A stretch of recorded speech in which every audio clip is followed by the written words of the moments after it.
this is the inside of my house, and most people end up either paying a mortgage or paying rent or paying whatever they need to live in their own house. However, I found a way to make money by living here. And in this video, I'm going to show you how.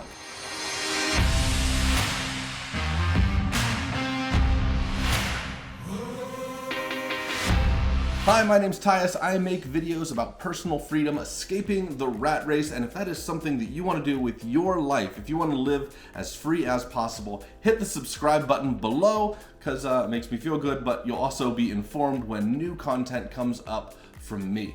Now, a lot of people that are subscribed to my channel found me through a gentleman named Andre Gic, who has another channel called Magic of Finance. It's very, very popular. And he highlighted this part of my house in one of his videos, specifically about AirBNB. And a lot of people have reached out to me and said, well, how did you do this? How did you convert your garage? Spoiler alert, this is my garage that I'm in right now. How did you convert your garage into something that makes you money every single month, more than pays for your mortgage? And in this video, I'm going to share with you exactly how I did it, what the process was, really starting with the thought process of how I went through that. But I also ran into all kinds of roadblocks, whether that was the county or HOAs, design and construction. I ran into all kinds of challenges where I made a lot of mistakes, and I'll tell you what those were so you don't have to make those same mistakes in case you decide to go down the same route. Now, I'm a firm believer that one of the differentiating factors between different people is the questions that they ask themselves, and it really results in improving their quality of life. So one of the questions that I ask myself all the time are, what resources do I have around me that are not being utilized to their fullest potential? And one thing that I found was the garage in my house. I was using it just for storage, and I was like, there's got to be something else I can do with this. Maybe I could turn it into a gym, or maybe it could become an office. I even considered putting in a float tank for isolation, which is a weird thing to do, but I'm big into meditation, so that was a consideration as well. And a fourth option was, do I turn this into an apartment? So then the following question was, well, of what I decide to do with this, what provides the most value? Not just to me, but to other people, because ultimately wealth is a measure of how much value you provide to the rest of the world. So it was clear that creating an apartment was going to be the most valuable choice that I could make in what I converted my garage into. The next important question I had to ask was, what could go wrong in this situation? And the answer is a lot of things could go wrong. If I'm letting other people into my home, utilizing a part of it for their own purposes, well, they could light a fire. But I can create, or I can install smoke detectors that will inform me if something like that happens. They can also have a flood. Well, there are liquid sensors that can tell me about that. What happens if I do all of this renovation and the county or my homeowners association doesn't let me use it as a short-term rental? Well, then I could turn it into a long-term rental. I don't have to rent it out via AirBNB and VRBO. I could rent it out for a 6-month term or a 1-year term. And what happens if all of that fails? What happens if I'm not allowed to do any of these things and I've spent a bunch of money converting my garage? Well, that's not that bad either, because this investment also increases the value of my home. So in every situation, I could win. The point of this is that it's really important to identify multiple outs to any situation you choose to get yourself into. You don't want an investment to be able to fail at any particular point and leave you with nothing. So this is a way of diversifying an investment, even when it's just an investment in converting an area of your house. The next question I had to ask is, how am I going to compete with other people that provide value in the same way? Here in Las Vegas, which is where I live, there's a lot of places that you can rent out. There's hotels everywhere. So how am I going to compete with all these hotels that also add value? Well, I thought about it. In fact, I actually talked to Andre about this, and he said, well, you got to make sure you can have more people sleep in there than could in a hotel room. So hotels will have 2 beds, which means you can sleep 4 people. I had to make sure that I could sleep 6 so that I had a unique selling proposition. Also, hotels generally don't have kitchens in their rooms, so I could add a kitchen into this space to make sure that they had something else that was unique. I could also provide parking that was right outside, and most places can't do that. My first plan was to remove the garage door and add a door and window and everything right here that people could enter through. Unfortunately, the HOA said I couldn't modify the outside of my house, and the county said that you can't have 2 doors that face the street because people might get confused about what your primary front door is. So I was out of luck there. I had to get creative, and for that I needed more information. I needed the actual blueprints and plans for the house, which I didn't have. So I found out who the builder of the house was, knowing that they would have the blueprints, but they wouldn't give them to me because apparently they're very protective of their blueprints. I also found out that the county has to have those blueprints supplied to them in order for them to get those permits, but the county won't let you have those plans either. However, you're allowed to go in and look at the plans on a computer, and to my surprise, they had no problem whatsoever with people taking photos of the computer screens with the plans pulled up. They didn't see that as a problem. They wouldn't let you print them because that would violate copyright law, but apparently you can take photos of the screen. So that's exactly what I did. I went in, I took photos of the screens of each plan for my house, so I understood the blueprint of how it was put together. And when I did that, I found something really interesting. There's a modified version of the plans for this house that include a door on the side of the home. What was a solid wall right there turns out could be a door, and that plan was already approved, so the HOAs couldn't stop me from installing that door either. Suddenly, I had an entrance into my new space. Another thing I learned from the county is that when you add an oven into a place, it gives that place a brand new address. For some reason, the differentiator between one address and 2 addresses happens to be an oven.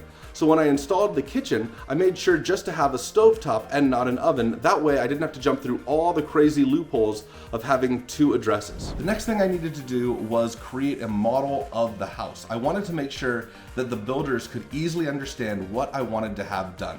So what I did is I used the program called SketchUp, which is a free piece of software that lets you do some really basic rudimentary 3D modeling. I didn't need to do anything complicated. I wasn't building an aircraft. I was taking a box, a 400 square foot box of a garage, and simply adding a couple little walls and saying, here's where I want the kitchen to be, here's where I want a bathroom to be. And I needed to make sure that the bathroom and the kitchen had access to things like plumbing. So those needed to have a shared wall. Pretty simple stuff. But there was a secondary benefit to this. Well, there's a few benefits to this. One is it removed ambiguity for the builder, but it also made it clear that I could figure out where I could put furniture in the space. I wanted to find furniture that was easy to get a hold of and replace in case somebody destroyed that furniture, something that was easily accessible and at my convenience, which I found plenty of stuff at IKEA.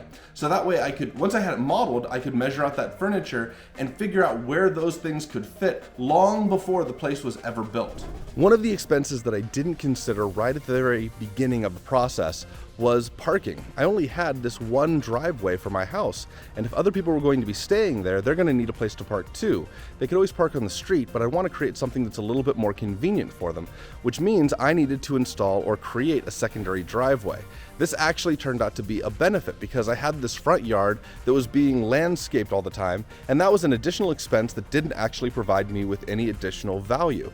And so by turning that little front area into a driveway, I ended up with the house with the most parking in the neighborhood. To my benefit and my surprise, my garage wasn't tied into my central heating and air conditioning system. Now, I thought this was going to be a bad thing because what it meant was that I'm going to have to buy another heating or air conditioning unit, which you can see right here. I have a little heater and air conditioner that we installed in this space.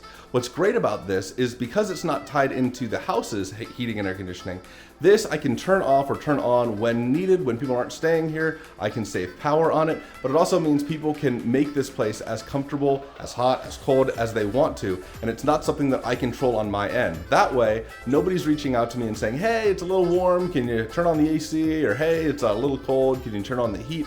I don't have to deal with that. And later on, I'm going to talk about all the automation that I put in place to save myself time and really remove myself from the picture so that this place makes money without me having to do anything about it. I don't have to think about it at all. Now, I did make some mistakes along the way. I put in laminate flooring on the ground, this linoleum stuff, and it's really soft, and unfortunately people drag their luggage across it, and I think it can scratch up pretty easily, and eventually I think I'm gonna have to replace those with tile. I also found that anything that is on the walls, like a towel holder or a toilet paper roll holder, well, people will put their weight on that and rip them right out of the walls. So all of those things had to be reinforced over time till they could hold like 200, 300 pounds each, which seems ridiculous, but it was the only way to fix that problem. Another mistake that I made is when I designed the kitchen, I didn't leave enough space for the refrigerator. This is the refrigerator that ended up in the kitchen. And I ended up having it be too small. The space for it was too small. Now in theater, there's this rule where if you make a mistake, you make it big. So rather than trying to get a tiny fridge and have people ignore the fact that I had a tiny fridge in the space, I decided to make it a very bright red fridge, which ended up being kind of a decorative feature, and people actually comment on the fridge a lot. So later on, when I went to thrift stores and I was buying some of the artwork in the place, I made sure that it matched the fridge, and now I had a themed design for the place. When it came to marketing the property, when it came to marketing the space, part of it is made really easily because there's already websites like AirBNB and VRBO that will do the marketing for you. They already have the audience, but you have to now stand out among all the other listings that exist there. So one thing that's really important is having spectacularly good photos. And a thing that helps is to take those photos with a really wide lens, a lens that captures a lot on the sides. This makes the place look bigger and it shows the entirety of the space. It just looks really nice. Speaking of photos, they'll also show the potential renter a picture of the owner of the place. And I didn't want to be shown as just a single guy because in a lot of cases, guys can be considered threatening or scary, or I don't know what the case is. So I asked a friend of mine if she'd take a photo with me. So it looked like it's this nice couple that's renting the place out, which makes us seem a lot less threatening. I know that seems weird, but it's the truth. It's what I did. Once I had the place listed online, I still had to make sure that I was getting top billing within those listings. So one thing that really helps is to become a super host, which just means that you're doing a really, really great job. You're getting positive reviews. A lot of people are leaving reviews for you, that you're just not getting detractors. People are promoting your place. They like staying there. And so to do that, you have to make sure you get nice reviews. And I tried a lot of different things to get good reviews. I tried asking people, hey, would you leave me a positive review? Which felt a little desperate. And then I felt like their reviews weren't authentic. What I found out that really worked was simply telling them that I'd be leaving them a positive review. And then for some reason, they would feel reciprocal in giving me a review in exchange for that. So that was kind of my trick on getting positive reviews, which led to being a superhost, which the property then becomes tagged as a superhost property, which helps it in a listing. Another thing that helps in a listing is there are times where they will say, hey, will you abide by these cleaning standards? Specifically for COVID, they had those put in place. And when you abide by those, it shows up on your listing, which makes you have higher ranking.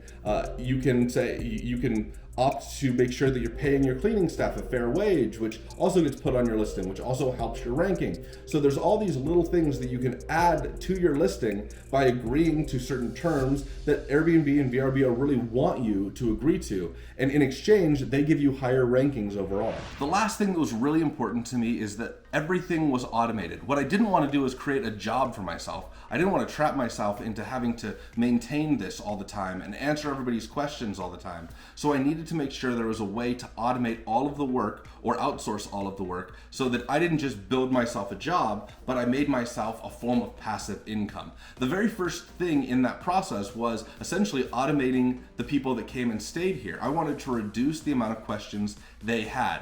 The way to do that was by creating a really nice and friendly welcome document for them that answered all the questions, gave them house rules, told them local places nearby where they could get deliveries. Did I show that backwards? I hope I didn't. Anyways, so they could get deliveries delivered here. They could find out where the closest gyms were at. Even how to use things as simple as light switches is included in this little welcome document. So I took away all the ambiguity for them, which means they're going to be contacting me less. There's also lots of software out there that can help manage property. I've put up a list for you. So Hostly, Lodgify, Smart B&B, Hostfully, Guestly, Your Porter, IGMS, and some of these have features that were really, really wonderful. Specifically, a lot of them would automatically leave reviews or could even automatically respond to guests' text. So you could have it look for keywords, and if those keywords came up, it would automatically respond with a reply that you could create. So for example, if somebody texted me and said, hey, directions was one of the words, I could have an automated text come back that says,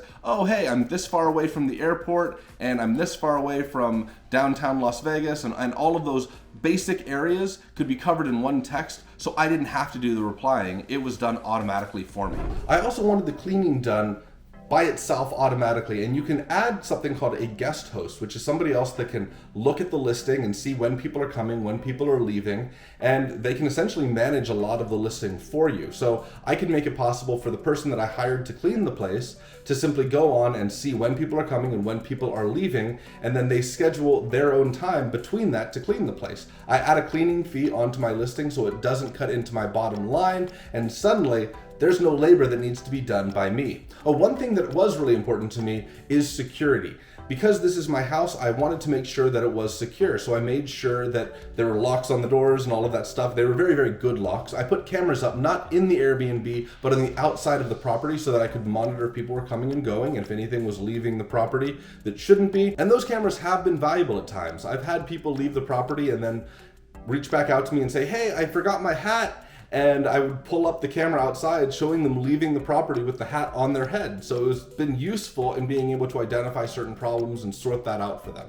Another thing around security is those locks. I wanted to make sure that the door lock would be reprogrammed. I didn't want to have somebody that checked in for one day be able to come back at any time and access this space, which means the code to the lock had to change on a regular basis. And that's a real pain in the butt to have to do myself. Fortunately for me, there is technology that was designed to help me with this exact problem. This lock here is made by Schlage, and it's a really advanced lock that lets people enter in a key code to unlock the property. There's also a piece of software called AirBNB that was written specifically for short-term rental hosts, and it will go out and find the phone number, the last 4 digits of the phone number of each guest that's staying there, and can program that into the lock automatically. So I bought this software once, and since then it's programmed the lock, and it sends the guest a text automatically letting them know what the key code is for them to enter and leave. And once they've checked out, their code doesn't work on the locks anymore. I hope you found this video helpful or useful. If you intend on doing the same kind of thing with your property, let me know. It wasn't a small investment. It was about $25,000 to get this done, but $5,000 of that was just on the driveway alone, just on the concrete. So not a small investment. However, it's paid itself back every single year. So I'm getting a 100% return on investment every year. It's pretty remarkable. It's better than you're ever gonna get in stock market or anything else. So go for it if you want to. If you like the video, share it with others that might want to do it or do something similar, and let me know if you plan on doing something like that by leaving a comment below, and I hope to see you on the next video.